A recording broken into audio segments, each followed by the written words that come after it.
co-main event of UFC 240, Matt, we've got a transplanted Canadian and Felicia Spencer making her second Octagon appearance, taking on one of the greatest of all time, period. And it's Cris Cyborg Justino. Matt, what can you tell us about Felicia Spencer? I mean, she's 7-0, we know that. But what's she good at? What could she do well in this fight? She's a phenomenal grappler, especially a back taker, as you've seen in multiple of her fights. And I mean, even the last one with Megan Anderson. Megan Anderson, who's much, much bigger, much, much stronger than Felicia Spencer, really didn't have any answer to the ground game. Now, the big problem is it's kind of hard to tell how good your ground game looks against Megan Anderson. And this isn't to, like, go after her. She just doesn't have a ground game. I don't know why. She just looks lost in the ground. So it is kind of hard as a litmus test to see how good Felicia Spencer's ground game is. But if you followed her in Invicta to any length, you know that she's a legit grappler and a world-class one at that. Most of her wins come by rear naked choke. She's really good at finding that back and finishing from there. But I mean, Cris Cyborg, I know she's a big brawler and a striker, and we all know her because of the crazy knockouts that she gets. She is a legit black belt on the ground, and I feel like defensively, she'll be able to do just enough at least to not get finished by Spencer if the fight does go to the ground. So Cris Cyborg lost her MMA debut and went on a 9-year, 20-fight win streak. Felicia Spencer's on a 12-fight win streak going back her pro and amateur career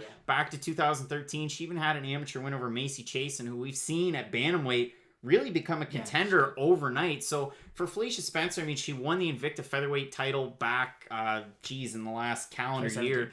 And you look at her in that fight against Megan Anderson, she did a lot of things really well, getting the quick finish in the first round. And that's one thing that Cris Cyborg, we've seen in the UFC, kind of struggle against people who have tried to grapple with her. Holly Holm found a little bit of success. Yana Kunitskaya going for the takedown. So maybe that's the way that Spencer is going to get the win. However, the odds have Cyborg at a minus 700 favorite, Spencer at a plus 475. Matt, if we're making picks, we got 10 seconds left. Going with Cris Cyborg to get the win. And then she's off to Bellator. Or she's going to fight Amanda and lose again, then go to Bellator. We'll see what happens, but that's our co-main event breakdown. Can't wait for the main event breakdown coming up. Frankie Edgar, Max Holloway coming up next.